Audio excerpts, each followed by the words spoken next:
कृष्ण मिलने आए उनको, वनवास में कृष्ण मिलने आए और द्रौपदी बहुत रो रही है कृष्ण के सामने और कह सकते हैं कंप्लेन कर रही है कि हमारे साथ ऐसा क्यों हुआ।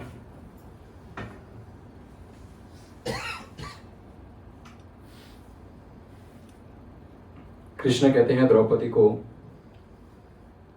कि आपके रोने का कारण मैं समझता हूं, परंतु द्रौपदी ये मेरा वादा है कि जिस प्रकार आज आप इतना तड़प रही हैं और रो रही है ना, आज से 13 साल बाद हस्तिनापुर की जो स्त्रियां हैं इस प्रकार ही रोएगी। क्यों रोएगी?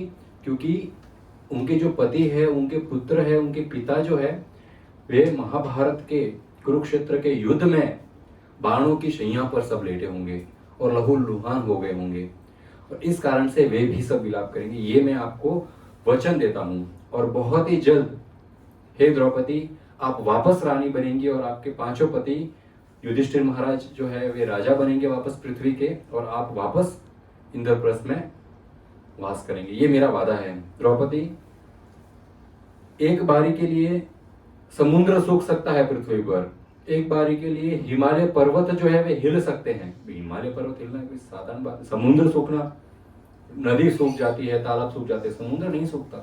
परंतु कि एक बार के लिए समुद्र सूख जाएगा और पर्वत जो है वे भी अपना स्थिति जगह जो है वो चेंज कर देंगे, हट जाएंगे हिमालय पर्वत। परंतु द्रौपदी जो मैं वचन दे रहा हूं वो कभी झूठा नहीं होगा। क्या है ऐसा कृष्ण के वचन में कि कृष्ण का वचन झूठा नहीं होगा? अहम भक्त पराधीन हूं। भगवान कहते हैं मैं तो मेरे भक्त के अधीन हूं, मेरी चलती ही नहीं है, जो मेरा भक्त चाहता है वही चलती है। अरे नारायण तो नारद जी को इतना तक कह देते हैं कि नारद मुनि, ये सृष्टि जो चल रही है ये मेरे वजह से नहीं चल रही है।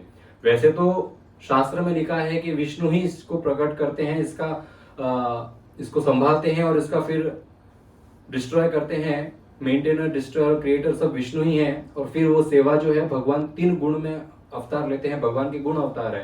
भगवान के गुण अवतार क्या है? ब्रह्मा, विष्णु और महेश, ये भगवान के गुण अवतार है। सतोगुण, रजोगुण और तमोगुण। तो भगवान इन 3 गुण अवतार के रूप में क्रिएटर, मेंटेनर और डिस्ट्रॉयर के रूप में सेवा करते हैं। परंतु नारद मुनि, वास्तविकता तो ये है, ये पृथ्वी केवल इसीलिए चल रही है क्योंकि मेरे भक्त मेरा नाम जप कर रहे हैं। अदरवाइज ये पृथ्वी का चलना राक्षसों के भरोसे थोड़ी चलेगी। ये पृथ्वी, ये तो कुछ सज्जन व्यक्ति हैं यहाँ पर, इसीलिए चल रही है, वरना पृथ्वी का कब का डामाडोल हो जाता। तो मेरे भक्त यदि चाहते हैं कि 13 साल बाद युद्ध हो और कौरवों को उनकी सजा मिले, तो द्रौपदी मैं वचन देता हूं 13 साल बाद आप वापस रानी बनोगी। द्रौपदी के भाई वहां पर थे, क्या नाम था उनका? धृष्टद्युम्न। धृष्टद्युम्न थे। वो अपनी बहन को कहते हैं कि हे द्रौपदी आप चिंता मत करो, मैं वादा करता हूं उन कौरवों के गुरु को मैं पहले मारूंगा, द्रोणाचार्य को। गुरु है, बच्चों को सही रास्ते पर लेके जाना चाहिए, परंतु उन्होंने अपना गुरु होने का जो कर्तव्य है उसका गलत फायदा उठाया है। गुरु का कर्तव्य है अपने स्टूडेंट को सही रास्ते पर लेके जाना, परंतु उन्होंने नहीं रोका अपने स्टूडेंट्स को और गलत होने दिया, गलत होते हुए देखा और उसके बाद भी उनका साथ दे रहे हैं। उनको मैं मारूंगा, ये मैं वचन देता हूं। और ये तो भविष्यवाणी भी हुई है। द्रुपद राजा का बदला भी लेंगे दुर्योधन। कहते हैं द्रौपदी आप चिंता मत करिए, हमारे साथ कृष्ण और राम है। कौन से राम है? बलराम है। हमारे साथ कृष्ण और राम है। द्रौपदी, इंद्र भी अपनी पूरी सेना लेकर यहाँ पर हमसे युद्ध करने आ जाए तो वो भी नहीं जीत सकता। कृष्ण और बलराम के आगे कोई बोल सकता है? कोई नहीं बोल सकता भाई। राम और कृष्ण है ये तो आप चिंता मत करिए, हम आपका बदला जरूर लेंगे। तब कृष्ण कहते हैं युधिष्ठिर महाराज को कि मैं क्षमा चाहता हूं, मैं आपकी सहायता के लिए आ नहीं सका हस्तिनापुर। जब आपके साथ गलत हो रहा था, द्रौपदी के साथ गलत हो रहा था, आई वॉज बिजी। युधिष्ठिर महाराज कहते ऐसा कौन सा काम में बिजी थे कि हमारी सहायता करने नहीं आ पाए? कृष्ण तो कहते पांडव बहुत प्रिय है मुझे, फिर क्यों नहीं आया आप? कृष्ण को पूछते ऐसा कहां बिजी थे आप? तब कृष्ण बताते हैं कि जब मैं हस्तिनापुर पहले आया था कुछ काम से, तब द्वारका में जो है शाल्वा नाम के राक्षस ने हमला कर दिया था और द्वारका में बड़ा आतंक मचा दिया था। शाल्वा नाम के इस राजा ने, जो एक राक्षसी प्रवृत्ति का राजा है, इसने बहुत तपस्या करके शिवजी से वरदान प्राप्त कर लिया था। और उसको वरदान में क्या मिल रहा था? Flying city. उसका पूरा राज्य उड़ता था और उस कारण से वो बाकी सब राजाओं पे विजय प्राप्त कर रहा था, क्योंकि वो आसमान में उड़ता था। तो अभी राजा नीचे से तीर फेंकेंगे बेचारा, वो तो ऊपर से तीर फेंक सकता है। बोले उसके पास ऐसी मायावी शक्ति है कि वो आसमान से जैसे वेपन चाहे, जैसे शस्त्र चाहे, और जैसे अस्त्र चाहे वैसे फेंक सकता था। भाला हो, गदा हो, तीर हो, बाण हो, जो भी बोलो, एक्स हो, कुल्हाड़ी हो, वहां से फेंक के अपने लोगों को मार सकता। उसने द्वारका पे हमला कर दिया। फिर मैं उसके साथ युद्ध करने गया और कहीं लंबे तक वो युद्ध चला, और उस युद्ध में उसने बहुत ही मायावी चीजें की, जिसमें उसने ऐसा मुझे प्रतीत कराया कि उसने वासुदेव को, मेरे पिता वसुदेव को मार दिया। वो इस प्रकार मायावी शक्ति से हमारे बीच घमासान युद्ध हुआ और फाइनली मैंने उसको मार दिया। और फिर वापस मैं द्वारका आया, और जो द्वारका में नुकसान हुआ था उसको सही कर रहा था। इस दौरान आपके साथ ये हो गया और मैं आपकी सहायता करने नहीं आ पाया। फिर कृष्ण, युधिष्ठिर महाराज पांडवों को, द्रौपदी को कहते हैं, मेरा रक्त इतना खौल रहा है कि मैं तुरंत जाके कौरवों को मार दूं, ऐसा मुझे मैं लग रहा है कि मैं अभी मार दूं वहां पर। उन्होंने जितना गलत किया है मेरे भक्तों के साथ। परंतु द्रौपदी, आपके पति युधिष्ठिर महाराज साक्षात धर्मराज है। उन्होंने वचन दिया है कि 13 साल तक वे वनवास में रहेंगे, तो मैं 13 साल तक कौरवों के साथ कुछ भी नहीं कर सकता। मैं चाहूं तो अभी उनको मार दूं, पर क्योंकि मेरे भक्त का वचन है, मैं 13 साल तक कुछ नहीं कर सकता। अभी मैं जा रहा हूं, वापस 13 साल बाद आपको मिलूंगा युद्ध के समय। And I promise I will fight from your side. यही कहकर जो है कृष्ण बलराम वहां से प्रस्थान कर रहे थे। साथ में सुभद्रा मैया और अभिमन्यु भी आए थे। तो सुभद्रा मैया और अभिमन्यु ने अर्जुन को बहुत ही लगाव से उनको अलविदा किया, रोते रोते। वे द्वारका में उस समय वास कर रहे थे। और फिर धृष्टद्युम्न और वहां पर अनेक राजा जो आए थे उनके साथ वे भी वहां से विदा लिए और वहां से चले गए।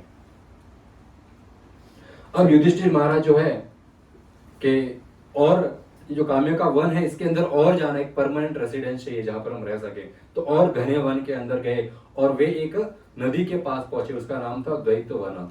तो द्वैत वन नदी बहुत ही खूबसूरत, उसके अंदर हंस बगुले जैसे कहीं कहीं सुंदर सुंदर पक्षी स्नान कर रहे हैं, और उसके इर्द गिर्द हर जगह blue, white, pink, yellow colour के लोटस खिले हुए हैं। और किनारे पे कहीं साधु कहीं हजारों वर्षों से तपस्या कर रहे हैं, और उतने सुंदर सुंदर फलों से लज्जित, फलों से पूरा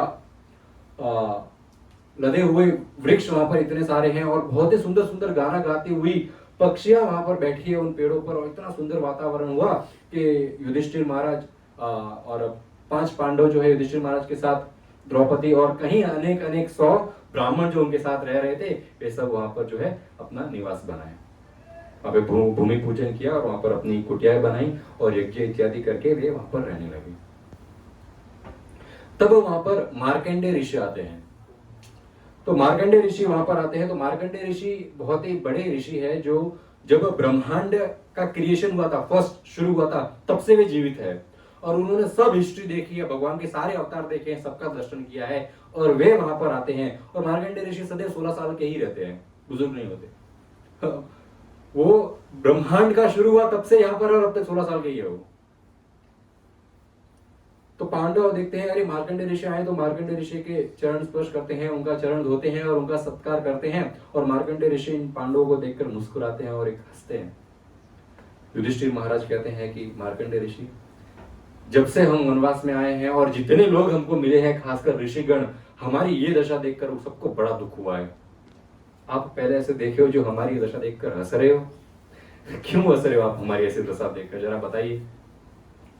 मार्कंडेय ऋषि कहते हैं कि आपकी दशा पे नहीं हंस रहा है, मुझे याद आ गया कि आज आप बड़े बड़े राजा अपनी रानी के साथ जिस प्रकार अपना ऐशो आराम छोड़कर वन में घूम रहे हैं, आज से कई हजारों वर्ष पहले राम, सीता और लक्ष्मण भी राजा थे, राजघराने से थे, सब छोड़कर इसी प्रकार वनवास में घूम रहे थे। वो देखकर मुझे ऐसा लग रहा है कि सेम सिचुएशन यहाँ पर क्रिएट हुई है। वो देखकर मैं हंस रहा हूँ विधाता पे, जिसने ये लिखा है, जो सेम चीज रिपीट हो रही है, वो देखकर मैं हंस रहा हूँ। फिर मार्कंडेय ऋषि कहते हैं, युधिष्ठिर महाराज, आप पांचों भाई राम और लक्ष्मण के समान बहुत इनोसेंट है, बहुत ही अपने वरिष्ठों का आदर करने वाले हैं और अपने वचनों का पालन करने वाले हैं। और जिस प्रकार राम ने रावण से युद्ध कर कर विजय प्राप्त की थी और अयोध्या के राजा बने थे, आप भी बहुत जल्द हस्तिनापुर में कौरवों से युद्ध कर कर विजय प्राप्त करोगे और वापस पूरी पृथ्वी के राजा बनोगे, ये मैं आशीर्वाद देता हूँ। और मार्कंडेय ऋषि जो है ये आशीर्वाद देकर वहां से चले गए।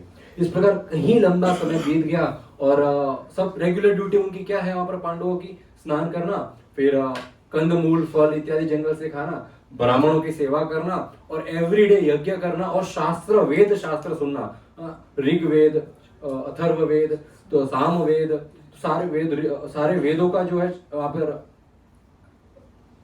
श्लोक वगैरह सुनना और इस प्रकार भक्तिमय जीवन तपस्या में गुजर रहा था। और धीरे धीरे युधिष्ठिर महाराज को वो जीवन अच्छा लगने लगा। बोले आनंदमय जीवन है यार ये तो, मतलब राजा की ड्यूटीज, बचपन से राजा की ड्यूटीज निभाते आ रहे हैं, बड़ा थका देने वाला वो तो काम है और ये एक तरह का ब्रेक है, 13 साल का ब्रेक।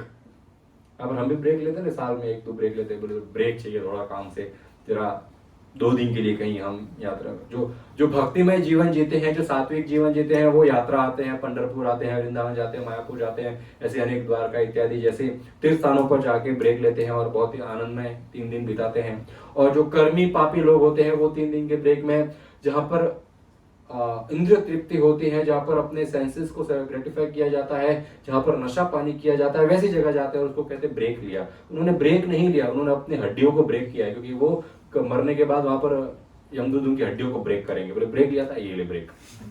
ऐसा ब्रेक कौन लेता है? बोले तो ब्रेक में भी फर्क है, भक्तों का भी एक ब्रेक होता है और कर्मी लोगों का भी ब्रेक होता है। तो उन्होंने ब्रेक लेके, कोई कर्मी लोगों ने ब्रेक लेके कुछ उखाड़ा नहीं है, वो वैसे ही यहाँ पर भी अपना रेगुलर ड्यूटीज है, उसमें कौन सा कोई अच्छा कार्य कर रहे थे, वहां पर भी अपना इंद्रिय भोग ही कर रहे थे, पैसा कमा रहे थे ताकि ऐशो आराम मिले और सुख मिले और इंद्र तृप्ति हो, और उससे ब्रेक लेकर इंद्र तृप्ति करने ही गए थे, तो कुछ फर्क नहीं है। और भक्तों के जीवन में तो बस यहाँ पर भी तो भक्ति ही कर रहे थे, कमा भी रहे हैं ताकि अच्छा जीवन भक्तिमय चले, वैष्णवों की सेवा हो, विग्रह की सेवा हो, मंदिर में साधु हो, वैष्णवों की सेवा हो, भगवान की सेवा हो, उसलिए हम कमा रहे थे। तो हमारा कमाना भी भक्ति है और ब्रेक लेकर हम भगवान का ही दर्शन करना चाहते हैं, तो हमारा ब्रेक भी भक्ति है। यहाँ पर युधिष्ठिर महाराज कहते हैं कि इतना काम था वहां पर, राजा की ड्यूटीज इतनी थी, एक ब्रेक मिल गया, बड़ा अच्छा है। परंतु युधिष्ठिर महाराज ये नहीं भूले, इससे आसक्त नहीं हुए इस ब्रेक से कि अब तो बस यहीं रहना है, छोड़ो वो राजाओं की ड्यूटी को छोड़ो, आनंदमय जीवन है, भाई है सेवा करने के लिए, पत्नी साथ में है, 100 ब्राह्मण है जिनकी ये सेवा कर सकते हैं, इतना सुंदर वन है, पर आसक्त नहीं हुए इस जगह से। बोले मेरे को अभी भी याद है, भगवान ने मेरे को क्षत्रिय बनाया है और पूरे पृथ्वी का राजा बनाया है, तो मेरा कर्तव्य है मैं राजा के जैसे अपने रिस्पॉन्सिबिलिटीज को पूरा करूं। भक्त बनने के बाद कामचोर नहीं बनना चाहिए। बोले मैं तो भक्त हूं, मैं तो काम नहीं करूंगा, सिर्फ राम राम राम कृष्ण कृष्ण जपूंगा। तो वो एक रील आई थी ना एक वृंदावन में बाबा जी की, तो एक लड़का सवाल पूछता है, बाबा जी राधे राधे करने से खाना थोड़ी मिलेगा? तो एक तरह से सही बात है, सिर्फ राधे राधे करने से खाना नहीं मिलेगा, हमको अपना काम भी करना पड़ेगा, परंतु सिर्फ काम करने से भी खाना नहीं मिलेगा। जब तक भगवान की कृपा नहीं हो तब तक हमको जीवन में सुख भी प्राप्त नहीं हो सकता है। तो भगवान की कृपा से सब कुछ मिलता है हमको। तो बाबा जी का आंसर पता है क्या था? नहीं पता? किसको पता है उनका आंसर? एक दो जन भी पता है। तो वो व्यक्ति ने पूछा था कि हम जैसे राधे राधे कृष्ण कृष्ण नाम जब करेंगे तो खाना थोड़ी देते भगवान आके इधर। तब वो महाराज बताते हैं कि क्योंकि हम नाम जप करते हैं, क्योंकि कुछ लोग नाम जप करते हैं, इसलिए जब हम माँ की कोख में होते हैं तब कौन खाना वहां पर हमको देता है? 9 महीने तक कौन आहार करवाता है? उस समय परमात्मा हृदय में जो बैठे हैं वो उस बालक को 9 महीने उसका देखभाल रखते हैं और उसको सारे पोषण प्रदान करते हैं जिससे वो जीवित रहता है। उन्होंने थोड़ा अलग तरीके से जवाब दिया था। हम यहाँ पर बोल नहीं सकते, रिकॉर्डिंग हो रही है, रिकॉर्डिंग बंद करने के बाद याद दिलाना।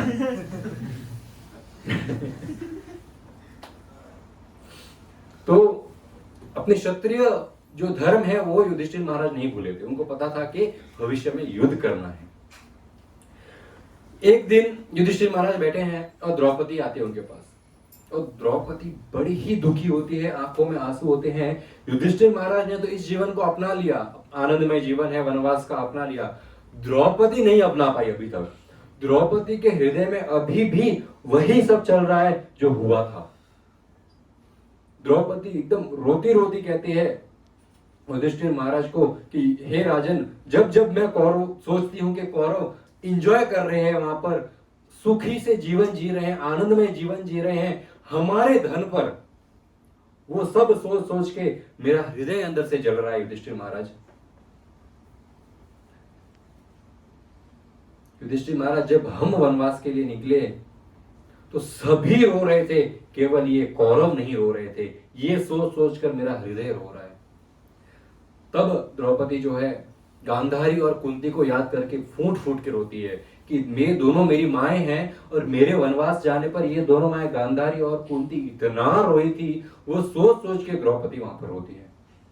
द्रौपदी रोते रोते युधिष्ठिर महाराज को कहती है, हे राजन, एक समय था जब आप सोने के सिंहासन पर बैठा करते थे, आज आप इस घास पर बैठे हो, ये जो घास से बना हुआ मैट है इसके ऊपर बैठे हो। एक समय था आपके शरीर पर चंदन का लेप लगाया जाता था राजन, आज मिट्टी लगी हुई है आपके शरीर पर। एक समय था आप सिल्क के बने हुए वस्त्र पहनते थे, आज आपने हिरण की खाल पहनी हुई है। एक समय था हजारों सेवक थे आपके इर्द गिर्द आपकी सेवा करने के लिए लालसा रखते थे, आज आपको दर बदर जंगल में भटक भटक कर खाना ढूंढना पड़ता है, कहां कंदमूल मिलेंगे, और उससे आप अपना जीवन गुजार रहे हो। इस प्रकार रोते रोते जो है द्रौपदी का जो दुख होता है वो गुस्से में कन्वर्ट हो जाता है, और एकदम क्रोधित आवाज में वे युधिष्ठिर महाराज को कहती है, आप इतने शांत कैसे बैठ सकते हो? हे राजन, क्या आप भूल गए आप राजा है? क्या आपके अंदर क्रोध नहीं है? जो हमारे साथ हुआ वो देखकर आपको क्रोध नहीं उमड़ रहा अंदर से? आप कैसे शांत बैठे हो? ये भीम आपके वजह से शांत बैठा है, और इस भीम को शांत रखा भी अर्जुन ने है, और अर्जुन भी अपना गांडीव जो धनुष है वो लेकर तैयार है युद्ध करने के लिए। आपको इन पर दया नहीं आती? क्या आपको जुड़वे भाइयों पर दया नहीं आती? कौन जुड़वे भाई? सहदेव और नकुल, कि वो माद्री के प्रिय पुत्र है, वो कुंती के प्रिय पुत्र है, उन दोनों के ऊपर आपको दया नहीं आती कि वो किस प्रकार राज्य घराने से होकर भी इस जंगल में इतनी दुखद अवस्था में दोनों भाई जी रहे हैं? क्या आपको दया नहीं आती? आप युद्ध क्यों नहीं करते राजा? एक राजा का कर्तव्य है, जब जब पाप बढ़ता है तब राजा को उस पाप को मिटाने के लिए पापी को मिटाना पड़ता है। इस समय ये क्षत्रिय धर्म है, और पापी वो कौरव है, उन्होंने पाप किया है एक स्त्री का अपमान करके, और आप क्षत्रिय है, आप राजा है, आपका धर्म है, अभी जाके उनको मारो।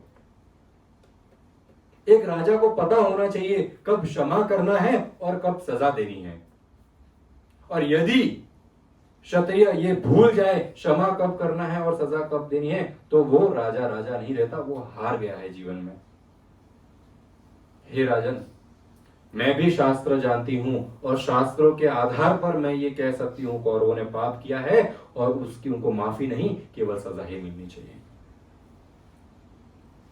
युधिष्ठिर महाराज शांत बैठे हैं, इतना सुनाया द्रौपदी ने, और वे क्या, और उनको दया आती है द्रौपदी पे। बेचारी द्रौपदी, दया क्यों आती है? क्योंकि युधिष्ठिर महाराज ने देखा है कि ये जो इंसिडेंट सारा हुआ है ना, उसमें सबसे ज्यादा तकलीफ द्रौपदी को ही हुई है, सबसे ज्यादा सहन द्रौपदी ने ही किया है, मेरे कारण द्रौपदी ने ये सब सहन किया है। और ये सोच सोचकर युधिष्ठिर महाराज का हृदय अंदर से जल रहा है कि मेरे वजह से किस प्रकार द्रौपदी को भरी सभा में घसीट कर लाया गया था, परंतु फिर भी मैं युद्ध नहीं करूंगा। युधिष्ठिर महाराज कहते हैं कि हे द्रौपदी, पांचाली, हे पांचाली, तो कि ये जो क्रोध है ये मनुष्य का सबसे बड़ा दुश्मन है। क्रोध में आकर व्यक्ति अपने जो वरिष्ठ है उनका अनादर कर बैठता है। क्रोध ही जो है हमारे पाप का कारण है। क्रोध होने पर व्यक्ति सही गलत भूल जाता है, और कहीं बात तो द्रौपदी, ये क्रोध मृत्यु का कारण भी बन सकता है। इसलिए मेरे अंदर क्रोध बहुत है, पर उस क्रोध को मैं बाहर नहीं आने दूंगा, उस क्रोध को कंट्रोल करके रखा हुआ हूं मैं। द्रौपदी जानती थी कि उनके पति धर्म के रास्ते पर ही चलेंगे, और उनके पति ऐसे धर्मराज है, देवता गण को भी धर्म सिखा दे, इतना धर्म है, इतना ज्ञान है युधिष्ठिर महाराज के पास। ये द्रौपदी जानती थी कि देवता गण को भी ये इंस्ट्रक्ट कर सकते धर्म के रास्ते पर कैसे चलना है। फिर युधिष्ठिर महाराज कहते हैं कि बेवकूफी है जो ये सोच सकता है कि मेरा गुस्सा मेरी ताकत है। गुस्सा कभी ताकत नहीं होता। ताकत अलग है, गुस्सा अलग है। और जो क्षमा करने की भावना रखे वही वास्तविक में युद्ध में जीत सकता है। कौन से युद्ध में? अपने मन का जो युद्ध है उस पे यदि जीतना है तो क्षमा करने की ताकत होनी चाहिए। और जब जैसे जैसे युधिष्ठिर महाराज ये ज्ञान दे रहे हैं, जब तक पांडव वहां पर जमा हो चुके हैं। युधिष्ठिर महाराज जो ज्ञान दे रहे हैं वो सही है कि गलत है? बोलिए। सही है ना? मैं पूछते रहूंगा आपको आज क्या सही है क्या गलत है। युधिष्ठिर महाराज कहते हैं द्रौपदी को, और वहां पर पांडव भी आ गए हैं, तो कहते हैं कि ये क्षमा करने की जो भावना है, यदि देवतागण और जो वरिष्ठ है वे अपने इंफीरियर दूसरे लोगों को क्षमा न करे तो ये पृथ्वी चल नहीं पाएगी। हम मनुष्य इस पृथ्वी पर है, कितना पाप करते हैं, फिर भी पृथ्वी देखो हमेशा क्षमा करती है। देवतागण हमको क्षमा करते हैं, हमारे वरिष्ठ हमको क्षमा करते हैं, तब जाकर हम धर्म के रास्ते पर चल पा रहे हैं। और द्रौपदी, यदि कम उम्र के लोग अपने वरिष्ठों को क्षमा न करें वरिष्ठों की गलती पर, तो फिर मानवता नहीं रहेगी इस पृथ्वी पर। युधिष्ठिर महाराज कंटिन्यू करते हैं आदेश देते हुए, कहते हैं कि कश्यप ऋषि ने कहा है क्षमा ही सदाचार है और क्षमा ही सतोगुण है, क्षमा ही त्याग है और क्षमा ही वेदों का सार है। क्षमा से ही शुद्धता और त्याग का प्रतीक है, क्षमा ही सत्य है, क्षमा ही सनातन धर्म है और क्षमा से ही नारायण की प्राप्ति होती है। क्षमा से ही ब्रह्मांड चल रहा है और क्षमा से ही व्यक्ति के अंदर आनंद आता है। हे द्रौपदी, आप बताओ मैं क्षमा को कैसे छोड़ दूं? ये क्षमा के कारण आध्यात्मिक जीवन चलता है, क्षमा के कारण सत्य अभी तक जीवित है, क्षमा के कारण ज्ञान फैल रहा है, क्षमा के कारण ये तीनों लोक चल रहे हैं। क्षमा कैसे सनातन धर्म है? क्षमा से आनंद कैसे मिलता है? युधिष्ठिर महाराज कहते हैं क्षमा के बाद जिसके हृदय में क्षमा करने की प्रवृत्ति होती है उसको भगवत धाम मिलता है।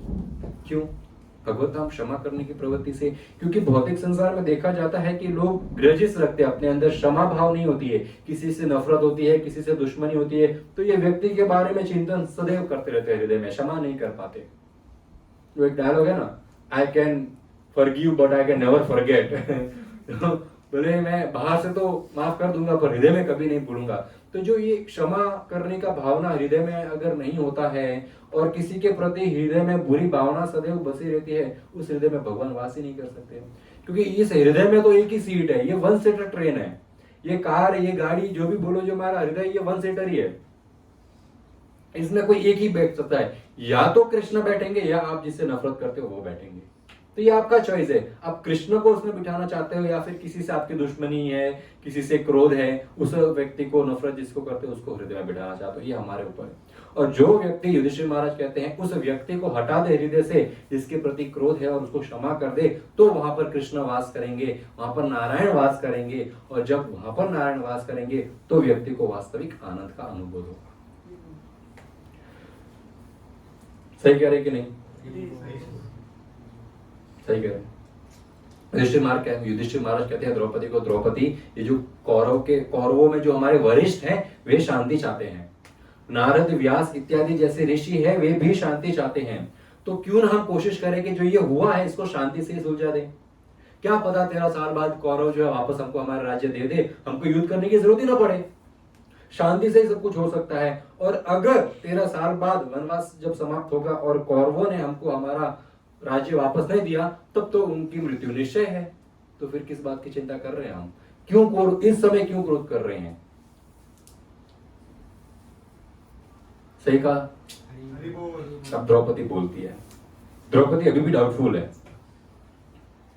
द्रौपदी कहती है अगर अच्छे कर्म ही सदाचार है, अच्छे क्षमा ही सदाचार है और क्षमा ही अच्छे गुण हैं, और क्षमा करने से ही यदि व्यक्ति के जीवन में आनंद आता है, तो आप वनवास में क्या कर रहे हो? सही कह रही है कि नहीं? तो गलत कौन है यहाँ पर? कोई नहीं। अगर द्रौपदी अभी सही है तो पहले वाला बातें गलत थी। द्रौपदी कहती है यदि क्षमा से शांति मिलती है तो आपको क्यों नहीं मिली आनंद और शांति? आप वनवास में क्यों हो? अरे युधिष्ठिर महाराज, आप तो जुआ खेलते खेलते भी उनको क्षमा कर रहे थे। मेरे साथ गलत हुआ तभी भी आपने क्षमा किया, आपका सब कुछ छीन लिया गया तभी भी आपने क्षमा किया। युधिष्ठिर महाराज, आप तो सदैव धर्म के रास्ते पर चले हैं। युधिष्ठिर महाराज, राजन, आप तो धर्म के रास्ते पर चलने के लिए मुझे और अपने 4 भाइयों का भी त्याग कर सकते हो। इतना धर्मराज है। आप तो धर्म को नहीं त्यागोगे, हमको त्याग दोगे, हमें पता है। आप ब्राह्मणों का और वरिष्ठों का जो है इज्जत करते हो, पूरे विश्व का सम्राट बने हो, घमंड आपके अंदर इतना भर भी नहीं है। इतना दान करते हो, इतने यज्ञ, इतनी तपस्या और भक्ति करते हो, जंगल में आ गए फिर भी धर्म का मार्ग आपने नहीं छोड़ा है, फिर भी आप सब कुछ खो बैठे। क्या मतलब हुआ ऐसी क्षमा का और ऐसे धर्म का कि आप सब कुछ खो बैठे? सही कह रही है कि नहीं? हे राजन, मुझे पता है सब कुछ जो होता है वो केवल कृष्ण की मर्जी से ही होता है। हर जीव इस संसार में केवल एक कठपुतली है कृष्ण के हाथों की। जैसा कृष्ण चाहते हैं वैसा होता है। सुख और दुख जो जीवन में हमारे आता है वो तो हमारे कर्मों का खेल है। द्रौपदी कह रही है जैसे कर्म किए वैसा सुख और दुख प्राप्त होने वाला है, और बाकी सब कुछ तो भगवान के ऊपर निर्भर करता है। और जीवन में यदि हमको इतने लोग मिले हैं, कोई माता पिता है, कोई पुत्र है, कोई भाई बहन है, कोई मित्र है, तो ये सब लोग केवल इसीलिए मिले हैं ताकि ये हमारी सहायता करें हमारे कर्म भोगने में, और हम उनकी सहायता करें उनके कर्म भोगने में। जो हमारे कर्मों में पाप लिखा है उस हिसाब से लोग हमारे जीवन में आते हैं, और हम एक दूसरे को हेल्प करते हैं हमारे कर्म को जो है पूर्ण करने में।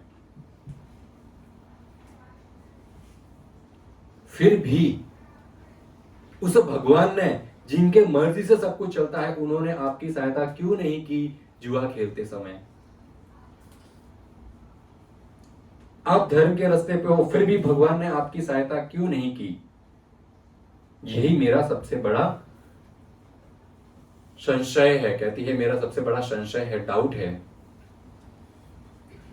युधिष्ठिर महाराज ने कहा, सही कह रही है कि नहीं द्रौपदी? बिल्कुल नहीं है, ये एक 5 पांडवों में से ये छठा पांडव धर्म के रास्ते पर चलने वाला। युधिष्ठिर महाराज कहते हैं कि द्रौपदी, आप जो कह रही हो सुनने में बड़ा अच्छा लगता है, परंतु ये नास्तिकतावादी की बातें हैं।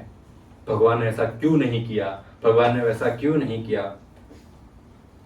द्रौपदी, मैं धर्म का पालन इसीलिए नहीं करता कि मेरे जीवन में सब अच्छा अच्छा चले। मैं धर्म का पालन इसीलिए करता हूं क्योंकि भगवान को खुशी मिलती है। धर्म का पालन करने से हमको क्या फल प्राप्त होगा इसकी आशा हम रखते हैं नहीं, क्योंकि भगवान ने भगवत गीता में कहा है ना, कर्मण्य एवाधिकारस्ते मा फलेषु कदाचन। बोले आपका रिस्पॉन्सिबिलिटी है केवल कर्म करना, फल क्या मिलने वाला है वो सोचना आपका रिस्पॉन्सिबिलिटी नहीं है। उस रास्ते पर युधिष्ठिर महाराज चल रहे हैं। हम केवल अपने कर्म करेंगे। क्या कर्म है हमारा? धर्म के रास्ते पर चलना, भक्ति में जीवन जीना, सात्विक जीवन जीना। उसके बदले में हमको क्या मिलेगा वो तो भगवान के हाथ में है। उसका हम कैसे आशा कर सकते हैं कि मैंने जीवन भर, देखो कोई कंप्लेंट करते हैं, मेरे 10 साल माला किया है फिर भी मेरे जीवन में इतने दुख आए। अरे तूने माला किया क्यों किया है? सुख प्राप्त करने के लिए किया है या कृष्ण को प्राप्त करने के लिए किया है? हमारा गोल क्या था माला करने का? लोगों में, भक्तों की सोसाइटी में या मंदिर में या सोशल मीडिया पे डिवोटी दिखना है, इसलिए माला किया, तिलक पहना और कंठी माला पहना, तिलक धारण किया है, धोती पहना है, या कृष्ण खुश होंगे इसीलिए हम ये सब कार्य कर रहे हैं? हम भक्ति कर क्यों रहे हैं ये मेन इंपॉर्टेंट है। यदि हम भक्ति फेम और नेम प्राप्त करने के लिए कर रहे हैं तो ये तामसिक भक्ति है। रामायण में देखा था, राजा जब राम भगवान राजा बन गए थे तो कोई एक शूद्र व्यक्ति तपस्या कर रहा था। कैसे तपस्या कर रहा था? पेड़ पे उल्टा लटक के तपस्या कर रहा था। तपस्या करने तो अच्छी बात है, राम भगवान ने जाकर उसका गला काट दिया। शरीर अभी तक लटक रहा है, गला नीचे पड़ा है। क्यों? क्योंकि वो शक्ति प्राप्त करना चाहता था जिससे वो गलत कार्य कर सके। तो वो तपस्या कर रहा था खुद की इंद्र तृप्ति के लिए। इंद्र तृप्ति के लिए की गई तपस्या, भक्ति केवल तामसिक ही है, वो कभी भगवान को प्रसन्न नहीं कर सकती। इनफैक्ट वो तो उल्टा वार भी कर सकती है, जैसे राम भगवान ने किया। तो यहां पर युधिष्ठिर महाराज ये समझा रहे हैं कि धर्म के रास्ते पर मैं चल रहा हूं, क्यों? ताकि भगवान खुश हो सके। सही कह रहे कि नहीं युधिष्ठिर महाराज? तो द्रौपदी गलत थी? द्रौपदी तो अपने इमोशंस बता रही थी। इमोशंस बता रही थी। अब जब जैसे जैसे युधिष्ठिर महाराज ये ज्ञान दे रहे थे, पर हजारों ब्राह्मण भी इकट्ठा हो गए थे। 5 पांडव है, द्रौपदी है, और हजारों हजारों ब्राह्मण बैठे हैं और युधिष्ठिर महाराज ज्ञान की बातें कर रहे हैं। द्रौपदी ने जब युधिष्ठिर महाराज की ये बातें सुनी तो उन्होंने दंडवत किया युधिष्ठिर महाराज को।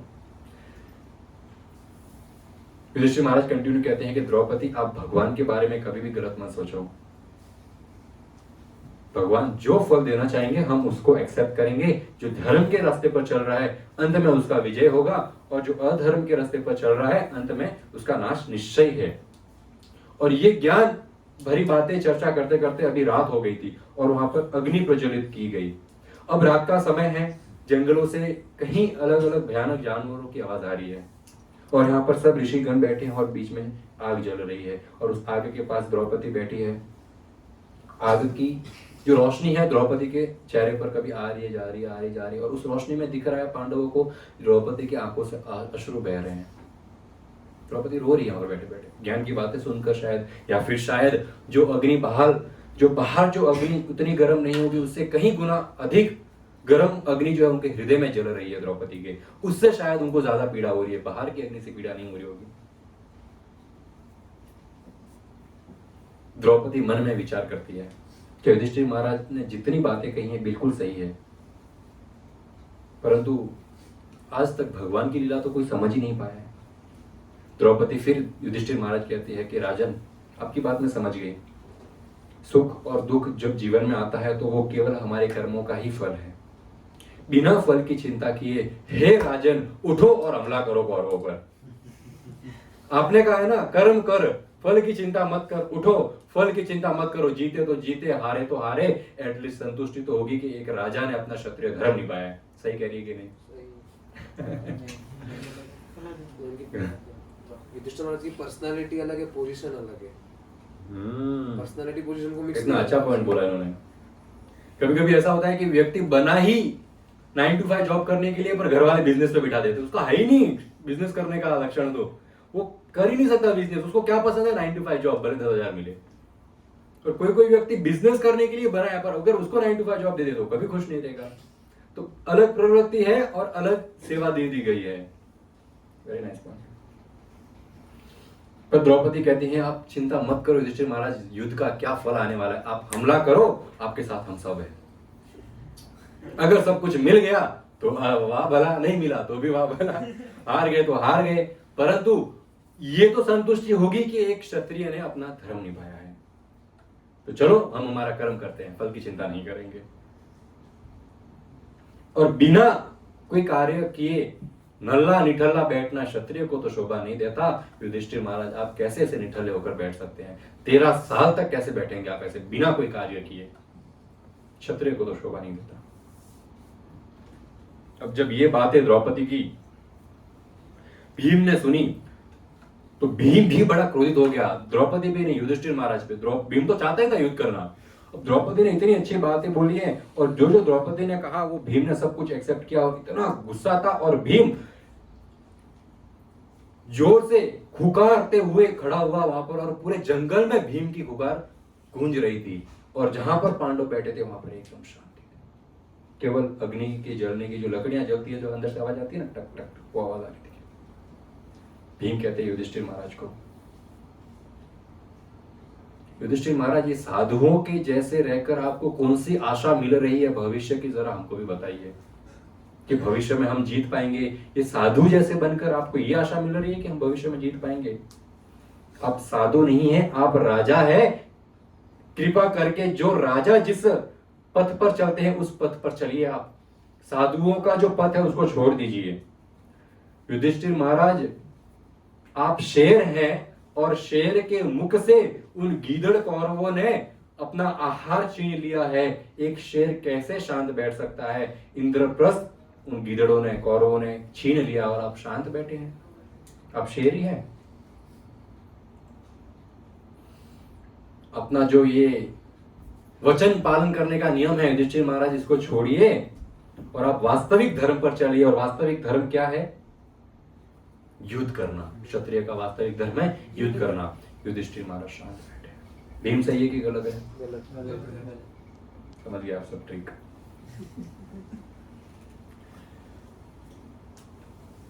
अब युधिष्ठिर महाराज कहते हैं, अभी तो भीम कहता है कि युधिष्ठिर महाराज को कहता है आपकी लापरवाही की वजह से आज हमारा ये हाल है।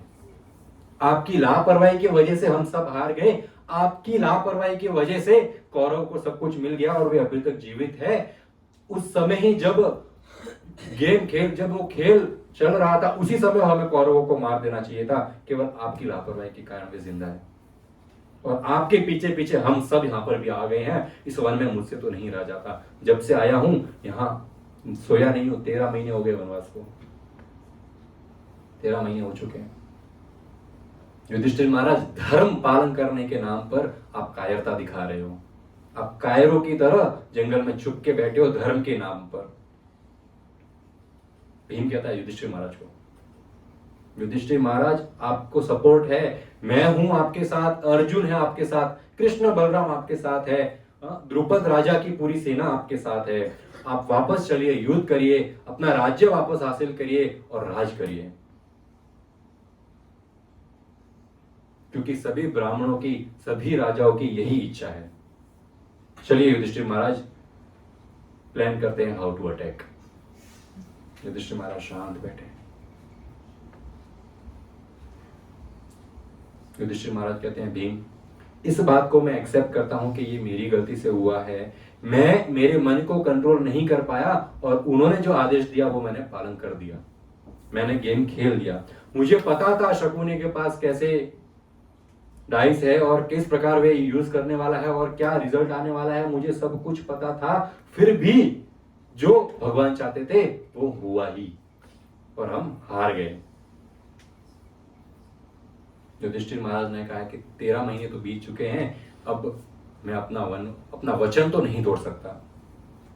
शकुनी ने रूल बनाया था वनवास रहना है 13 साल, और मैंने वचन दिया था कि अगर हम हार गए तो हम वनवास रहेंगे।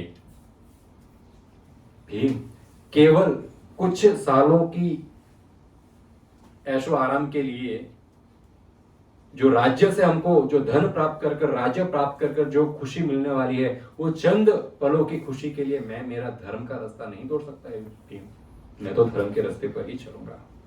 Let's wait for the right time. Yudhishthir Maharaj, सही है कि गलत है? सही है।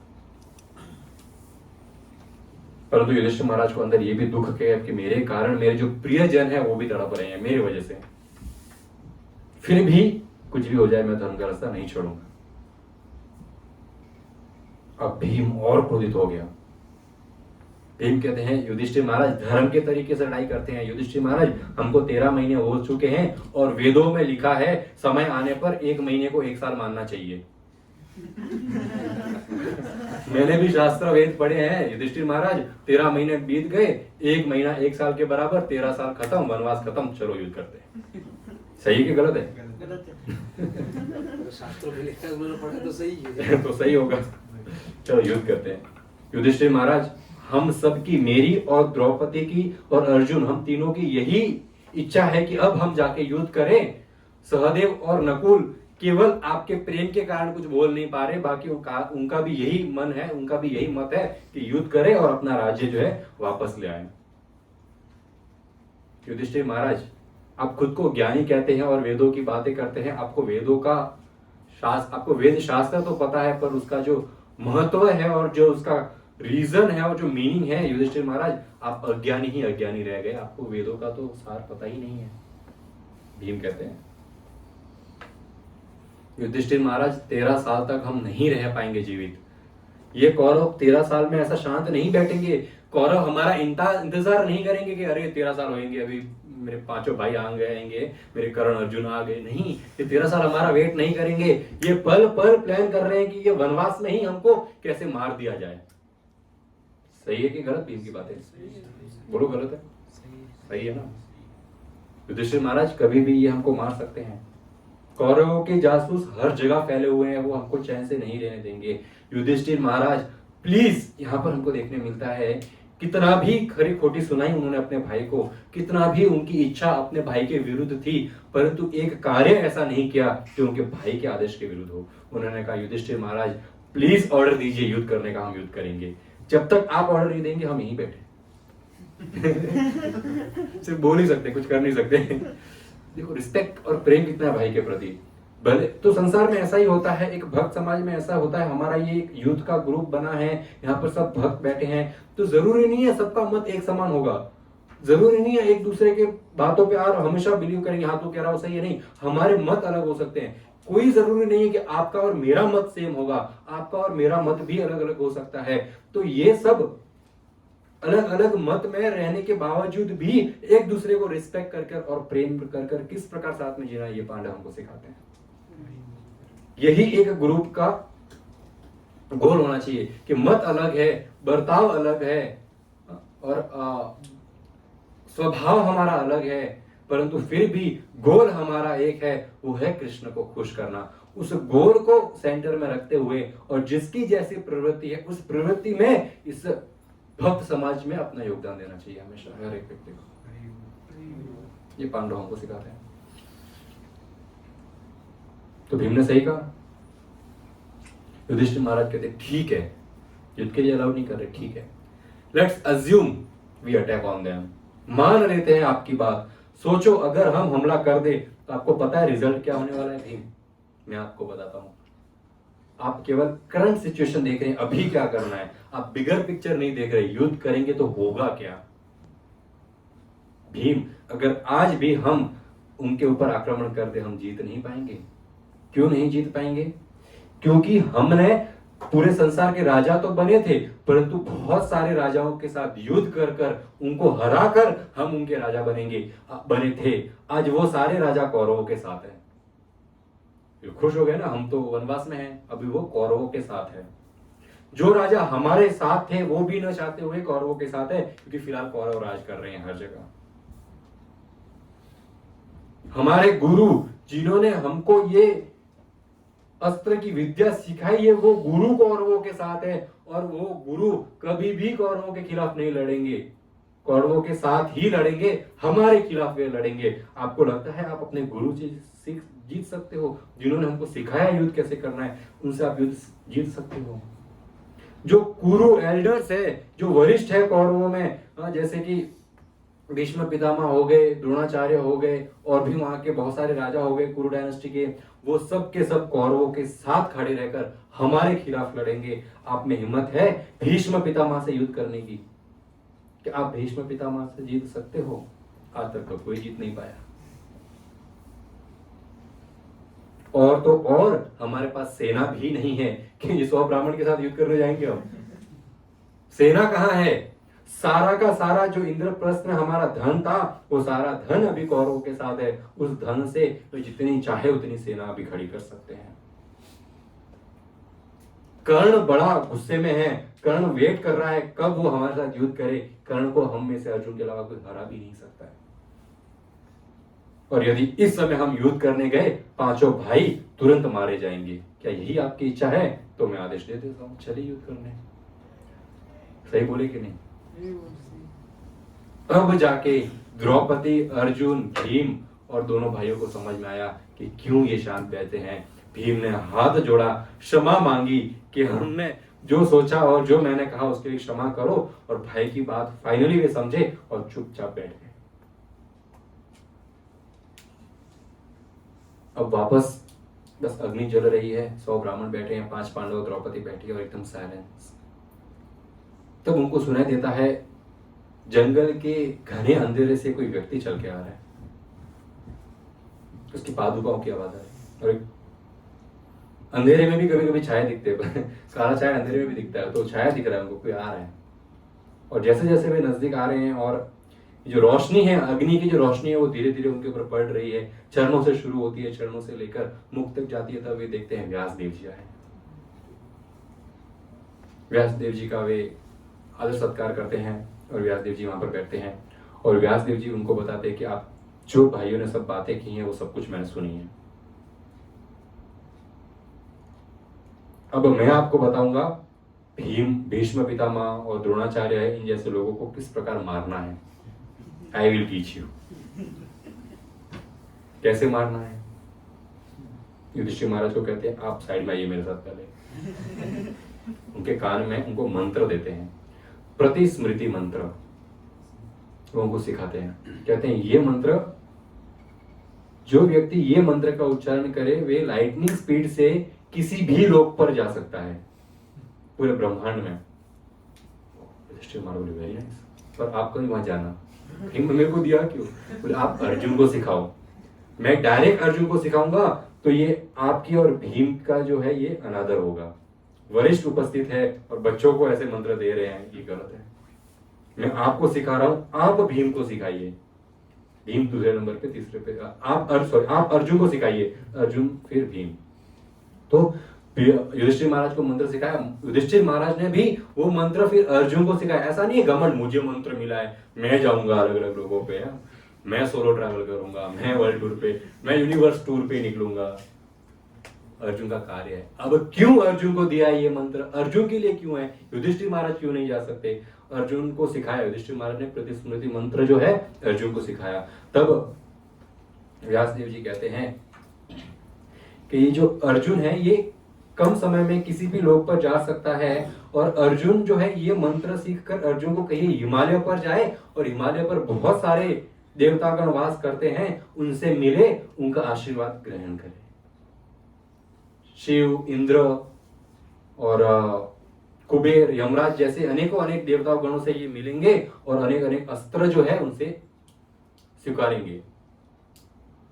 और क्यों अर्जुन को ये सारे अस्त्र मिलेंगे, अर्जुन को ही मिलेंगे और कोई जाएगा तो पांचों में से मिलेंगे भी नहीं ये सारे अस्त्र। क्यों? क्योंकि अर्जुन जो है वे कृष्ण के नित्य पार्षद है, गोलोक से यहाँ पर पधारे हैं, कोई साधारण व्यक्ति नहीं है, ये नित्य पार्षद है। क्योंकि ये गोलोक के नित्य पार्षद, कृष्ण नारायण के नित्य पार्षद है, कोई देवी देवता इनको ना नहीं कर सकते हाँ कि हम आपको कुछ नहीं देंगे, जाए इनको सब कुछ मिलेगा। इसलिए ये अर्जुन को सिखाना है। और फिर युधिष्ठिर महाराज को ये बताते हैं कि आप 1 साल हो गया है आपको काम्यक वन के इस इलाके में रहते हुए, अब इस इलाके को छोड़िए, आप यहाँ से काम्यक वन के दूसरे इलाके में जाइए और वहां पर वास करिए, और इस प्रकार हर कुछ महीनों में या साल में अपना स्थान बदलते रहिए, वरना फिर आप पकड़े जाएंगे अदरवाइज। तो फिर युधिष्ठिर महाराज अपने भाई द्रौपदी और सभी ब्राह्मणों के साथ उस स्थान को छोड़कर दूसरे स्थान पर जाते हैं, अब सरस्वती नदी के किनारे पर जाकर वास करते हैं। फिर आगे अर्जुन उस मंत्र को इस्तेमाल कर किस जर्नी पर निकलते हैं, नेक्स्ट वीडियो डिस्कस करेंगे। Thank you so much. Srila Prabhupada की जय। हरे कृष्णा।